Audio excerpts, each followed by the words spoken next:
ਦਰਸ਼ਕੋ break ਤੋਂ ਬਾਅਦ ਤੁਹਾਨੂੰ ਆਪਾਂ ਸਭ ਨੂੰ ਜੀ ਆਇਆਂ ਕਹਿੰਦੇ ਆ। ਹੁਣ ਆਪਾਂ ਤੁਹਾਡੇ ਜੋ ਮੈਸੇਜ ਨੇ ਜੋ ਲਿਖਤਾਂ ਨੇ ਉਹ ਸ਼ੇਅਰ ਕਰਨ ਜਾ ਰਹੇ ਹਾਂ ਔਰ ਨਾਲ ਹੀ ਆਪਾਂ ਗੁਰਬਾਣੀ ਵਿਚਾਰਾਂ ਦੀ ਵੀ ਸਾਂਝ ਤੁਹਾਡੇ ਨਾਲ ਪਾਵਾਂਗੇ। ਸੋ ਅਸੀਂ ਚਾਹਾਂਗੇ ਕਿ ਤੁਸੀਂ ਨਾਲ ਇਸੇ ਤਰ੍ਹਾਂ ਹੀ ਬਣੇ ਰਹਿਣਾ। ਦੇਖਣ ਸੁਣ ਲਿਆ ਲਿਖਣ ਲਈ ਤੁਹਾਡਾ ਸਭ ਦਾ ਬਹੁਤ ਬਹੁਤ ਸ਼ੁਕਰੀਆ ਜੀ। ਡਾਕਟਰ ਸਾਹਿਬ ਕੀ ਕਹਿਣਾ ਚਾਹੋਗੇ? देखो सब तो पहला तो असी अपने सारे ही दर्शकों का जोड़े सानू फेसबुक ते भी लाइव देखते ने मैसेज करते ने जी और ज़ाहिर है यूट्यूब ते भी पिछले कुछ दिनों तो सैकड़ियां की गिनती च मैसेजेस और साडे व्यूअर्स आते हैं। असी सब का शुक्रिया अदा करते हैं। तुहाडे मैसेजेस असी देखते भी हैं और उन्हां चों ਅਸੀਂ ਸਿੱਖਦੇ ਵੀ ਹਾਂ ਔਰ ਅੱਜ ਅਸੀਂ ਕੁਝ ਸ਼ੇਅਰ ਵੀ ਕਰਾਂਗੇ ਜਿਹੜੇ YouTube ਤੇ ਨੇ। ਮੈਂ ਕੁਝ ਜਿਹੜੇ ਸਾਰ ਸੰਧੂ ਜਿਹੜੇ ਫੇਸਬੁੱਕ ਤੇ ਲਗਾਤਾਰ ਸਾਨੂੰ ਦੇਖਦੇ ਨੇ ਲਿਖਦੇ ਨੇ ਔਰ ਉਹਨਾਂ ਦੇ ਬੜੇ ਕੀਮਤੀ ਥਾਟ ਹੁੰਦੇ ਨੇ। ਉਹਨਾਂ ਨੇ ਵਿੰਸਟਨ ਚਰਚਿਲ ਨੂੰ ਕੋਟ ਕੀਤਾ ਕਿ ਵੀ ਹਿੰਦੂ ਕਰੈਕਟਰ ਕੀ ਹੈ। ਉਹਨਾਂ ਕਿਹਾ ਜੀ Hindus are wind bags. Yes wind bags of course when it comes to fine speeches, skillfully balanced resolutions and legalistic castles in the air, the Hindus are real experts. They are in their element when it comes to business. When something must be decided on quickly, implemented, executed, here the Hindus say pass. Here they immediately reveal their internal flabbiness. ये उन्होंने Churchill ਦੇ ਹਵਾਲੇ ਉਹਨਾਂ ਨੇ ਕਿਹਾ ਜੀ ਕਿ ਵੀ ਇਹ ਉਹ ਹਵਾ ਦੇ ਭਰੇ ਹੋਏ ਗੁਬਾਰੇ ਹੀ ਨੇ ਔਰ ਇਹ ਜਿਹੜੇ ਨੇ ਜਦੋਂ ਚੰਗਾ ਬੋਲਣਾ ਜ਼ਬਾਨੀ ਕਲਾਮੀ ਪੂਰਾ ਬਾਤਨ ਹੀ ਚੱਕਚਾਰ ਲਵਈਆ ਸਾਰੀ ਧਰਤੀ ਨੂੰ ਘੁਮਾ ਦੇਣਗੇ ਗੱਲਾਂ ਦੇ ਨਾਲ ਔਰ ਬਹੁਤ ਬੈਲੈਂਸ ਰੈਜ਼ੋਲੂਸ਼ਨ ਲਿਆਣਗੇ ਜਿਵੇਂ ਕਿਸੇ ਵੀ ਗੱਲ ਦਾ ਹੱਲ ਕੀ ਹੈ ਇਸ ਨੂੰ ਐਂਡ ਔਰ ਕਾਨੂੰਨੀ ਤੌਰ ਦੇ ਉੱਤੇ ਹਵਾਈ ਕਿਲੇ ਬਣਾ ਦੇਣਗੇ ਔਰ ਇਸ ਦੇ ਉਹ ਰੀਅਲ ਮਾਇਰ ਨੇ। ਲੇਕਿਨ ਜਦੋਂ ਉਹਨਾਂ ਦੀ ਹਕੀਕਤ ਸਾਹਮਣੇ ਆਉਂਦੀ ਹੈ when it comes to business, ਜਦੋਂ ਰੀਅਲ ਤੁਸੀਂ ਗਰਾਊਂਡ ਦੇ ਉੱਤੇ ਦੇਖਦੇ ਹੋ ਜਦੋਂ ਕੋਈ ਚੀਜ਼ ਫੈਸਲਾ ਲੈਣੀ ਹੈ ਕੁਇਕਲੀ ਉਹਨੂੰ ਇੰਪਲੀਮੈਂਟ ਕਰਨਾ ਹੈ ਐਗਜ਼ੀਕਿਊਟ ਕਰਨਾ ਹੈ ਔਰ ਉਹਨੂੰ ਜਿਹੜਾ ਕਿਵੇਂ ਟਰਕਾਣ ਸਰਕਾਣ ਦੇ ਹਿੰਦੂ ਮਾਸਟਰਸ ਨੇ ਉਦੋਂ ਉਹਨਾਂ ਦਾ ਅੰਦਰਲਾ ਜਿਹੜਾ ਥੋਥਾਪਨ ਹੈ ਉਹ ਜ਼ਾਹਰ ਹੋ ਜਾਂਦਾ ਹੈ। ਬੜਾ ਖੂਬਸੂਰਤੀ ਦੇ ਨਾਲ ਜਿਹੜਾ ਉਹ ਡਿਪਿਕਟ ਕੀਤਾ ਹੈ। ਹਾਲਾਂ ਆਜ਼ਾਦੀ ਦੇ ਮੁੱਦੇ ਦੇ ਉੱਤੇ ਫਰੀडम ਆਫ ਇੰਡੀਆ ਐਕਟ ਦੇ ਵੇਲੇ ਜਿਹੜੀ ਚਰਚਿਲ ਦੀ ਸਪੀਚ ਹੈ ਉਹਦਾ ਅਕਸਰ ਜ਼ਿਕਰ ਹੁੰਦਾ ਹੈ ਕਿ ਭਾਈ ਇਹ ਕਿਵੇਂ ਜਿਹੜੇ ਨੇ ਉਹ ਕਿਹਨਾਂ ਦੇ ਹੱਥ 'ਚ ਪਾਵਰ ਹੈ, ਰਾਸਕਲਸ, ਰੋਗਸ, ਬੂਟਲੈਗਰਸ ਔਰ ਇਹ ਮੈਨ ਆਫ ਸਟਰਾ ਕੱਖੋਂ ਹੌਲੇ ਲੋਕ। ਸੋ सार संधू जी तुहाडा बहुत बहुत शुक्रिया। और इसी तरह मोहम्मद तनवीर जी ने लिखा है डॉक्टर साहब लव यू सो मच। जो लव यू सो मच मैं नज़र नहीं आ सकता यकीन करें। आज मैं सोच रहा था अपने ख्याल में कि आप पाकिस्तान में आए तो मैं आपको अपने घर में लेकर जाऊं तो फिर उधर किस चीज़ की कमी होगी। बोथ कैसा हो ऐसे ही सोचता हूँ, वैसे मैं इटली में हूँ। सो बहुत बहुत शुक्रिया मोहम्मद तनवीर जी। तुसी जिस प्यार दे नाल कह समझो कि भी तुसी साडे घर हो ते असी तुहाडे घर हैं और यही रिश्ता मुहब्बत दा प्यार दा। और इसी तरह जिहड़ा सार संधू जी दा ही हो रहा है पर मैं हुण तुहानू जी मैं थोड़े मैसेज साझे करांगी जी जो साडे कोल लाइव YouTube दे उपर ने।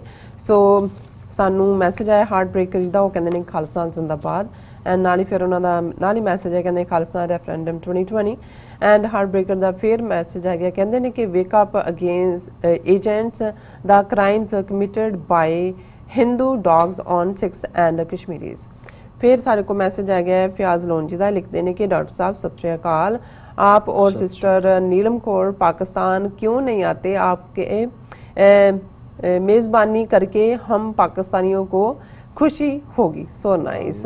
ਤੁਸੀਂ ਸਾਨੂੰ ਖੁੱਲਾ ਸੱਦਾ ਦਿੱਤਾ ਹੈ, ਅਸੀਂ ਜ਼ਰੂਰ ਤੁਹਾਡੇ ਦੀਦਾਰ ਕਰਾਂਗੇ, ਪਰ ਇਹ ਹੁੰਦਾ ਹੈ ਵੀ ਹਰ ਚੀਜ਼ ਵਕਤ ਦੇ ਸਹਾਰੇ ਹੁੰਦੀ ਹੈ। ਬਿਲਕੁਲ ਹੋਪ ਕਿ ਅਸੀਂ ਬਹੁਤ ਸਾਰੇ आपस ਦੇ ਵਿੱਚ ਜਲਦੀ ਮਿਲ ਸਕੀਏ। ਬਿਲਕੁਲ। ਸੋ ਜਦੋਂ ਆਏ ਫਿਰ ਅਸੀਂ ਖੁੱਲਾ ਸੱਦਾ ਦੇ ਕੇ ਆਵਾਂਗੇ ਸਾਰਿਆਂ ਨੂੰ, ਖੁੱਲਾ ਵਕਤ ਲੈ ਕੇ। ਜੀ ਸੋ ਹਾਰਟ ਬ੍ਰੇਕਰ ਜੀ ਫਿਰ ਲਿਖਦੇ ਨੇ Hinduism is a cancer which needs very aggressive chemo.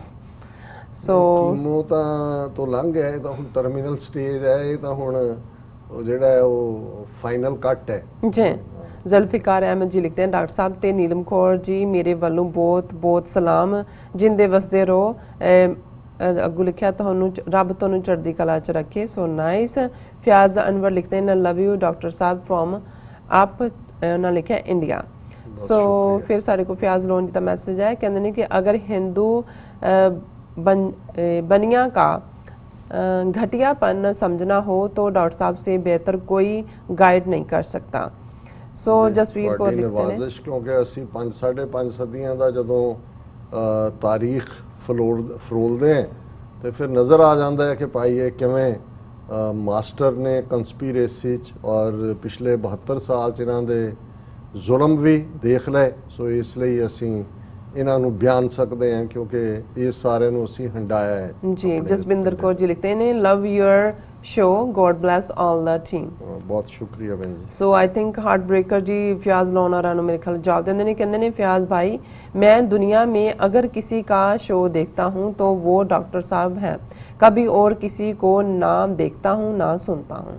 So nice, ਮਿਹਰਬਾਨੀ ਨਵਾਜ਼ਿਸ਼। सो इरशद खान जी लिखते हैं कि इमरान खान ने पीएम बनते ही करोड़ों सरदारों की दुआ ली और मोदी ने मस्जिद को गिराकर मंदिर बनाकर करोड़ों मुस्लिम की बद्दुआ ली। गॉड डोंट लाइक अगली।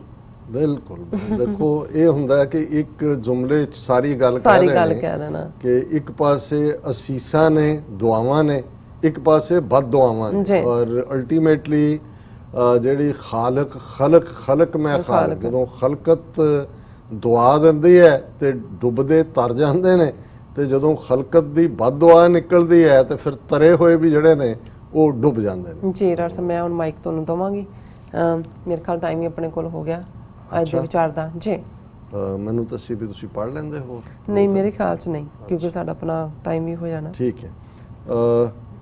ਅਸੀਂ ਜਿਵੇਂ ਪਿਛਲੇ ਦਿਨਾਂ ਤੋਂ ਬਾਬਾ ਫਰੀਦ ਗੰਜ ਸ਼ੱਕਰ ਉਹਨਾਂ ਦੇ ਕਲਾਮ ਨੂੰ ਵਿਚਾਰਦੇ ਰਹੇ, 130 ਸ਼ਲੋਕ ਔਰ 4 ਸ਼ਬਦ, ਔਰ 4 ਚੋਂ ਅਸੀਂ 3 ਸ਼ਬਦ ਆਲਰੇਡੀ ਉਹਨਾਂ ਦੇ ਵਿਚਾਰ ਚੁੱਕੇ ਹਾਂ, ਡਿਸਕਸ ਕਰ ਚੁੱਕੇ ਹਾਂ। ਅੱਜ ਚੌਥਾ ਔਰ ਅਖੀਰਲਾ ਬਾਬਾ ਫਰੀਦ ਜੀ ਦਾ ਕਲਾਮ ਜਿਹੜਾ ਸਾਡੇ ਇਹ ਸਾਰੇ ਸੈਸ਼ਨ ਦਾ ਜਿਹੜਾ ਪਿਛਲੇ ਲਗਭਗ 1 ਮਹੀਨੇ ਤੋਂ ਜ਼ਿਆਦਾ ਤੋਂ ਚੱਲ ਰਿਹਾ ਸੀ, ਅੱਜ ਉਹਦੀ ਸਮਾਪਤੀ ਹੈ। ਔਰ ਇਹ ਬੜਾ ਖੂਬਸੂਰਤ ਸ਼ਬਦ ਜਿਸ ਨੂੰ ਅਕਸਰ ਸਾਡੇ ਰਾਗੀ ਸਿੰਘ ਜਿਹੜੇ ਕੀਰਤਨ ਕਰਦੇ ਨੇ ਗੁਰਦੁਆਰਿਆਂ 'ਚ ਬੜੇ ਪਿਆਰ ਦੇ ਨਾਲ ਗਾਉਂਦੇ ਨੇ, ਕਿਉਂਕਿ ਇਹ ਹਕੀਕਤ ਹੈ। ਔਰ ਜਿਵੇਂ ਜਿਹੜੀ ਅਮੀਰੀ ਹੈ, ਕੱਲੀ ਅਮੀਰੀ ਲਫ਼ਜ਼ਾਂ ਦੀ ਨਹੀਂ ਹੁੰਦੀ, ਜਿਨ੍ਹਾਂ ਫਕੀਰਾਂ ਨੇ ਜ਼ਿੰਦਗੀ ਰੱਬ ਦੀ ਯਾਦ ਦੇ ਵਿੱਚ ਗੁਜ਼ਾਰੀ ਹੁੰਦੀ ਹੈ, ਜਿਨ੍ਹਾਂ ਵਲੀਆਂ ਨੇ, ਜਿਨ੍ਹਾਂ ਔਲੀਆਂ ਨੇ, ਉਹਨਾਂ ਦੇ ਲਫ਼ਜ਼ਾਂ ਦੇ ਵਿੱਚ ਹਕੀਕਤ ਦਾ ਜਾਦੂ ਹੁੰਦਾ। ਇੱਕ ਤਾਂ ਦੁਨਿਆਵੀ ਜਾਦੂ ਹੈ, ਜਾਦੂ ਹਕੀਕਤ ਨਹੀਂ ਹੁੰਦਾ ਕਿਉਂਕਿ ਉਹ ਟ੍ਰਿਕ ਹੁੰਦਾ, ਲੇਕਿਨ ਇਹ ਜਿਹੜਾ ਹਕੀਕਤ ਦਾ ਜਾਦੂ ਹੈ ਉਹ ਲਫ਼ਜ਼ ਤੁਹਾਡੇ ਤੇ ਇਵੇਂ ਜਿਹੜਾ ਨੇ ਅਸਰ ਕਰਦੇ ਨੇ ਕਿ ਤੁਸੀਂ ਸੋਚਣ ਤੇ ਮਜਬੂਰ ਹੁੰਦੇ ਹੋ। ਔਰ ਇਹ ਸੂਹੀ ਲਲਤ ਰਾਗ ਦੇ ਵਿੱਚ ਹੈ, ਰਾਗ ਸੂਹੀ ਕਲਾਸਿਕ ਰਾਗ ਦੇ ਵਿੱਚ ਜਦੋਂ ਉਹਦੇ ਨਾਲ ਲਲਤ ਲੱਗਦਾ ਤੇ ਫਿਰ ਇਹ ਸੂਹੀ ਦੇ ਨਾਲ ਲਲਤ ਕੰਬਾਈਨ ਕਰਕੇ ਇਸ ਨੂੰ ਮਿਊਜ਼ੀਕਲ ਨੋਟਸ ਤੇ ਗਾਇਆ ਜਾਏ, ਇਹ ਤਾਕੀਦ ਹੈ ਗੁਰੂ ਅਰਜਨ ਸਾਹਿਬ ਦੀ। ਔਰ ਇਹ ਹੈ ਬੇੜਾ ਬੰਦ ਨਾ ਸਕਿਓ ਬੰਧਨ ਕੀ ਵੇਲਾ, ਪਰ ਸਰਵਰ ਜਬ ਉਛਲੇ ਤਬ ਤਰਨ ਦੁਹੇਲਾ, ਹੱਥ ਨਾ ਲਾਏ ਕਸੁੰਬੜੈ ਜਲ ਜਾਸੀ ਢੋਲਾ ਰਹਾਓ। ਜਿਵੇਂ ਅਸੀਂ ਵਿਚਾਰਦੇ ਹਾਂ ਕਿ ਰਹਾਓ ਦੀ ਜਿਹੜੀ ਤੁਕ ਹੁੰਦੀ ਹੈ, ਉਹਦਾ ਫਿਕਰਾ ਹੁੰਦਾ ਹੈ, ਇਹ ਸੈਂਟਰਲ ਆਈਡੀਆ ਹੁੰਦਾ ਹੈ ਕਿ ਇੱਥੇ ਰੁਕੋ। ਰਹਾਓ ਦਾ ਮਤਲਬ ਹੈ ਠਹਿਰਾਵ। ਬਿਲਕੁਲ। ਔਰ ਇਸ ਗੱਲ ਵੱਲ ਦੇਖੋ ਕਿ ਇਹ ਜਿਵੇਂ 2 ਕਿਸਮ ਦੇ ਫੁੱਲ ਸਾਡੀ ਪੰਜਾਬ ਦੀ ਧਰਤੀ ਤੇ ਜਿਨ੍ਹਾਂ ਦਾ ਜ਼ਿਕਰ ਹੈ ਰੂਹਾਨੀ ਲਿਟਰੇਚਰ ਦੇ ਵਿੱਚ ਵੀ, ਇੱਕ ਕਸੁੰਭ ਦਾ ਫੁੱਲ ਹੈ। ਕਸੁੰਭੜਾ ਬਹੁਤ ਲਾਲ ਹੁੰਦਾ, ਤਿੱਖਾ ਲਾਲ ਹੁੰਦਾ, ਲੇਕਿਨ ਤੁਸੀਂ ਜਿਉਂ ਹੀ ਉਹਨੂੰ ਹੱਥ ਲਾ ਇੱਕਦਮ ਭੁਰ ਜਾਂਦਾ। ਉਹਦੀ ਲਾਲੀ ਜਿਹੜੀ ਹੈ ਇੱਕ ਚਮਕ ਹੁੰਦੀ ਹੈ, ਪਰ ਉਹ ਠਹਿਰਦੀ ਨਹੀਂ ਹੈ। ਇੱਕ ਮਜੀਠ ਰੰਗ ਹੁੰਦਾ, ਉਹਨੂੰ ਮਜੀਠਾ ਕਹਿੰਦੇ ਨੇ, ਜਾਂ ਕਈ ਵਾਰ ਜਿਹੜਾ ਲਫ਼ਜ਼ ਰਤਾ ਮੇਰਾ ਚੋਲਾ ਸਦ ਰੰਗ ਢੋਲਾ, ਇਹ ਸ਼ਬਦ ਜਦੋਂ ਅਸੀਂ ਗੁਰੂ ਸਾਹਿਬ ਦਾ, ਗੁਰੂ ਨਾਨਕ ਸਾਹਿਬ ਦਾ ਦੇਖਦੇ ਹਾਂ ਤੇ ਉਹਦੇ 'ਚ ਮਜੀਠ ਦਾ ਜ਼ਿਕਰ ਹੈ। ਔਰ ਗੁਰਬਾਣੀ 'ਚ ਹੋਰ ਥਾਂ ਮਜੀਠ ਪੱਕਾ ਰੰਗ ਹੁੰਦਾ ਹੈ, ਜੀ ਉਸ ਨੂੰ ਤੁਸੀਂ ਜੋ ਮਰਜ਼ੀ ਕਰੋ, ਤੇਰਾ ਇੱਕੋ ਨਾਮ ਮਜੀਠੜਾ, ਰੱਤਾ ਮੇਰਾ ਚੋਲਾ ਸਦ ਰੰਗ ਢੋਲਾ, ਕਿ ਵੀ ਤੇਰਾ ਮੇਰਾ ਢੋਲਾ ਕਿ ਇਹ ਜਿਹੜਾ ਤੇਰੇ ਰੰਗ 'ਚ ਰੰਗਿਆ ਹੋਇਆ ਮੇਰਾ ਮਜੀਠਾ ਰੰਗ ਹੈ, ਮਜੀਠੜਾ ਰੰਗ ਹੈ ਜਿਹੜਾ ਜਾਂਦਾ ਨਹੀਂ ਹੈ। ਔਰ ਇਹ ਰੂਹਾਨੀਅਤ ਦੀ ਦੁਨੀਆ 'ਚ ਐਕਸਪਲੇਨ ਕਰਨ ਦੇ ਲਈ ਕਿ ਜਿਹੜੇ ਦੁਨੀਆ ਦੇ ਸੁੱਖ ਨੇ, ਦੁਨੀਆ ਦੀਆਂ ਐਲਿਓਰਮੈਂਟਸ ਨੇ, ਟੈਂਪਟੇਸ਼ਨਸ ਨੇ, ਸਵਾਦ ਨੇ, ਇਹ ਕਸੁੰਭ ਦੇ ਫੁੱਲ ਵਰਗੇ ਨੇ ਕਿ ਜਿਹੜੇ ਲੱਗਦੇ ਨੇ ਲੇਕਿਨ ਇਹ ਝੜ ਜਾਣਗੇ, ਇਹ ਰਹਿਣਗੇ ਨਹੀਂ। ਤੇ ਰੱਬ ਦੀ ਯਾਦ ਦਾ ਰਸਤਾ ਜਿਹੜਾ ਹੈ ਇਹ ਮਜੀਠ ਦਾ ਰਸਤਾ ਹੈ। ਜੀ ਹੁਣ ਇਸੇ ਤਰ੍ਹਾਂ ਜਦੋਂ ਹੁਣ ਬਾਬਾ ਫਰੀਦ ਲਫ਼ਜ਼ ਇਸਤੇਮਾਲ ਕਰਦੇ ਨੇ, ਜਲ ਜਾਸੀ ਹੱਥ ਨਾ ਲਾਈ ਕਸੁੰਭੜੈ ਜਲ ਜਾਸੀ ਢੋਲਾ। ਹੁਣ ਇਹਦੇ 'ਚ ਵੀ ਜਦੋਂ ਅਸੀਂ ਜ਼ਬਾਨ ਦੀਆਂ ਨੁਆਂਸਿਸ ਸਮਝਦੇ ਹਾਂ, ਜਦੋਂ ਅਸੀਂ ਪੰਜਾਬੀ 'ਚ ਕਹਿੰਦੇ ਹਾਂ ਵੀ ਇਹ ਫੁੱਲ ਸੜ ਗਿਆ, ਜੀ ਬਿਲਕੁਲ। ਹੁਣ ਇਹ ਜਲ ਜਾਸੀ ਢੋਲਾ ਤੇ ਕਸੁੰਭ ਦੇ ਫੁੱਲ ਦੇ ਨਾਲ ਹੈ। ਇਹ ਜਲਨ ਦਾ ਮਤਲਬ ਹੀ ਇਹ ਹੈ ਕਿ ਫੁੱਲ ਮੁਰਝਾ ਗਿਆ ਹੈ, ਸੜ ਗਿਆ ਹੈ। ਸੜਨਾ ਹੀ ਉਸ ਦੀ ਹੋਂਦ ਨੂੰ ਖਤਮ ਕਰਨਾ ਹੈ।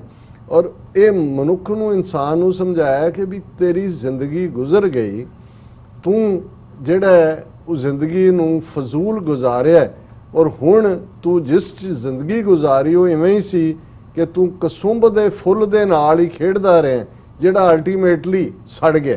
ਔਰ ਇਸ ਦੀ ਸ਼ੁਰੂਆਤ ਬੇੜਾ ਬੰਦ ਨਾ ਸਕਿਓ ਬੰਧਨ ਕੀ ਵੇਲਾ, ਪਰ ਸਰਵਰ ਜਬ ਉਛਲੇ ਤਬ ਤਰਨ ਦੁਹੇਲਾ। ਹੁਣ ਸਰਵਰ ਹੈ, ਤਲਾਬ ਵੀ ਹੈ, ਦਰਿਆ ਵੀ ਹੈ, ਪਾਣੀ ਹੈ।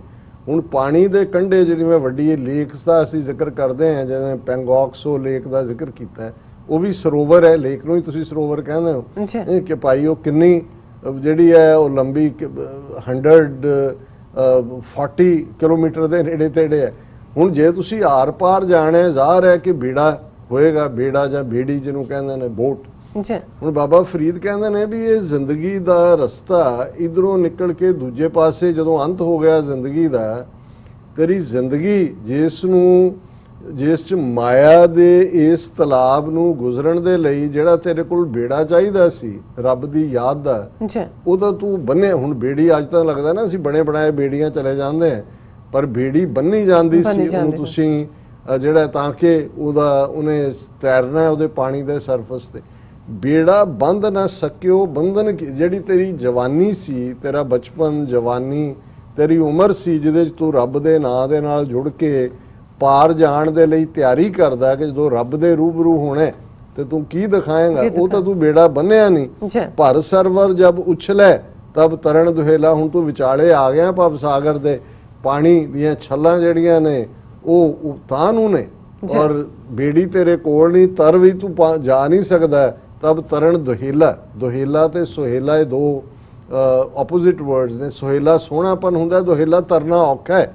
ਹੱਥ ਨਾ ਲਾਏ ਕਸੁੰਭੜੈ ਜਲ ਜਾਸੀ ਢੋਲਾ। ਇਸ ਗੱਲ ਨੂੰ ਯਾਦ ਰੱਖ ਕੇ ਇਸ ਕਸੁੰਭ ਦੇ ਫੁੱਲ ਨਾਲ ਨਾ ਖੇਡ, ਮਾਇਆ ਦੇ ਵਿੱਚ ਵਸ ਕੇ ਜ਼ਿੰਦਗੀ ਨਾ ਦੇਖ। ਜਿਵੇਂ ਕਸੁੰਭ ਵਾਲਾ ਫੁੱਲ ਸੜ ਜਾਂਦਾ ਇਵੇਂ ਹੀ ਇਹ ਜ਼ਿੰਦਗੀ ਜਿਹੜੀ ਹੈ ਇਹ ਐਸ਼ੋ ਇਸ਼ਰਤ ਵਾਲੀ ਗਲ ਜਾਂਦੀ ਹੈ। ਇੱਕ ਆਪੀਨੇ ਪਤਲੀ ਸਹਿ ਕੇਰੇ ਬੋਲਾ, ਦੁੱਧਾ ਥਣੀ ਨਾ ਆਵੇ ਫਿਰ ਹੋਏ ਨਾ ਮੇਲਾ। ਕਹਿ ਫਰੀਦ ਸਹੇਲਿਓ ਸ਼ੌ ਅਲਾਏ ਸੀ, ਹੰਸ ਚਲਸੀ ਡੁੰਮਣਾ ਇਹ ਤਨ ਢੇਰੀ ਥੀ ਸੀ। ਕਿ ਉਹਨਾਂ ਨੇ ਕਿਹਾ ਵੀ ਹੁਣ ਤੂੰ ਪ੍ਰਬੰਧ ਵੀ ਨਹੀਂ ਕੀਤਾ, ਇੱਕ ਤੂੰ ਵੀ ਬਹੁਤ ਕਮਜ਼ੋਰ ਹੈ, ਰੂਹ ਦੀ ਗੱਲ। ਇੱਕ ਆਪੀਨੇ ਪਤਲੀ, ਇੱਕ ਆਪੀਨੇ ਪਤਲੀ ਸਹਿ ਕੇਰੇ ਬੋਲਾ, ਤੇ ਜਿਹੜਾ ਹੁਣ ਸ਼ੌ ਹੈ ਉਹ ਵੀ ਤੇਰੇ ਤੇ ਨਹੀਂ ਰਿੱਝਿਆ ਹੋਇਆ, ਸ਼ੌ ਵੀ ਤੇਰੀ ਗੱਲ ਨਹੀਂ ਸੁਣਦਾ ਹੈ, ਕਿਉਂਕਿ ਤੂੰ ਆਪਣੇ ਆਪ ਨੂੰ ਉਸ ਰੱਬ ਦੀ ਯਾਦ ਦੇ ਨਾਲ ਰੱਬ ਦੇ ਕਾਬਲ ਨਹੀਂ ਬਣਾਇਆ। ਔਰ ਇੱਕ ਗੱਲ ਯਾਦ ਰੱਖੋ ਕਿ ਵੀ ਜਿਵੇਂ ਇੱਕ ਵਾਰ ਜਿਵੇਂ ਦੁੱਧਾ ਥਣੀ ਨਾ ਆਵੇ ਫਿਰ ਹੋਏ ਨਾ, ਜਿਵੇਂ ਇੱਕ ਵਾਰ ਜਿਹੜਾ ਮਾਂ ਦਾ ਦੁੱਧ ਹੈ ਉਹਦੇ ਥਣਾ 'ਚ ਉਹਦਾ ਬੱਚਾ ਪੀਂਦਾ, ਉਹ ਵਾਪਸ ਨਹੀਂ ਉਸ ਥਣਾ ਦੇ ਵਿੱਚ ਆਉਂਦਾ। ਇਸੇ ਤਰ੍ਹਾਂ ਜਿਹੜੀ ਜ਼ਿੰਦਗੀ ਗੁਜ਼ਰ ਜਾਂਦੀ ਹੈ, ਜਿਹੜੀ ਗੁਜ਼ਰ ਗਈ ਉਹਨੇ ਵਾਪਸ ਨਹੀਂ ਮਿਲਣਾ। ਫਿਰ ਹੋਏ ਨਾ ਮੇਲਾ, ਜ਼ਿੰਦਗੀ ਦੇ ਵਿੱਚ ਫਿਰ ਕਦੇ ਇਹ ਜ਼ਿੰਦਗੀ ਵਾਪਸ ਨਹੀਂ ਮਿਲਣੀ। ਔਰ ਇਹੀ ਸਲਾਹ ਬਾਬਾ ਫਰੀਦ ਦਿੰਦੇ ਨੇ ਸਾਰੀਆਂ ਰੂਹਾਂ ਨੂੰ। ਕਹਿ ਫਰੀਦ ਸਹੇਲਿਓ, ਇਹ ਮੇਰੀਆਂ ਫੈਲੋ ਸੋਲਸ, ਕਹਿ ਫਰੀਦ ਸਹੇਲਿਓ ਸ਼ੌਹ ਅਲਾਏ ਸੀ ਕਿ ਜਿਹੜਾ ਸ਼ੌਹ ਪਿਆਰਾ ਰੱਬ ਹੈ ਉਹ ਤੁਹਾਨੂੰ ਪੁਕਾਰ ਰਿਹਾ ਹੈ, ਕਹਿ ਰਿਹਾ ਹੈ, ਉਹਦੀ ਸੱਦ ਸੁਣੀ ਜਾ, ਉਹ ਸੱਦ ਦੇ ਰਿਹਾ ਹੈ, ਤੁਸੀਂ ਉਸ ਸੱਦ ਨੂੰ ਕਿਉਂ ਨਹੀਂ ਸੁਣਦੇ? ਜੀ ਕੀ ਸੱਦ ਦੇ ਰਿਹਾ ਹੈ? ਹੰਸ ਚਲਸੀ ਡੁੰਮਣਾ ਇਹ ਤਨ ਢੇਰੀ ਥੀਸੀ। ਹੁਣ ਜਿਹੜੀ ਰੂਹ ਹੈ ਇਹਨੂੰ ਇਹ ਕਿਹਾ ਵੀ ਇਹ ਹੰਸ ਜਿਹੜਾ ਹੈ ਇਹ ਅਲਟੀਮੇਟਲੀ ਇਹਨੇ ਨਿਕਲ ਜਾਣਾ ਹੈ, ਇਹਨੇ ਤੁਰ ਜਾਣਾ ਹੈ। ਔਰ ਇਹ ਜਿਹੜਾ ਤਨ ਹੈ ਜਿਸ ਦੇ ਉੱਤੇ ਤੁਸੀਂ ਕੂੜਾ ਮਾਣ ਕਰਦੇ ਹੋ ਔਰ ਜ਼ਿੰਦਗੀ ਨੂੰ ਐਸ਼ੋ ਇਸ਼ਰਤ ਚ ਗੁਜ਼ਾਰਦੇ ਹੋ, ਇਹ ਤਨ ਢੇਰੀ ਥੀਸੀ, ਜੀ। ਇਹ ਅਲਟੀਮੇਟਲੀ ਜਿਹੜਾ ਹੈ ਇਸ ਨੇ ਸਵਾਹ ਹੋ ਜਾਣਾ ਹੈ, ਮਿੱਟੀ ਦਾ ਢੇਰ ਹੋ ਜਾਣਾ ਹੈ।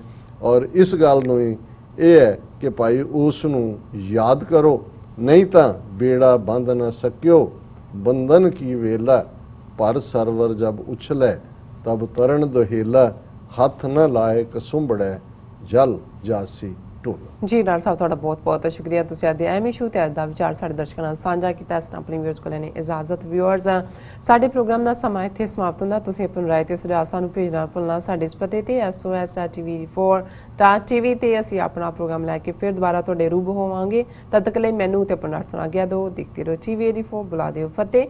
ਵਾਹਿਗੁਰੂ ਜੀ ਕਾ ਖਾਲਸਾ, ਵਾਹਿਗੁਰੂ ਜੀ ਕੀ ਫਤਿਹ। ਰੱਬ ਰਾਖਾ।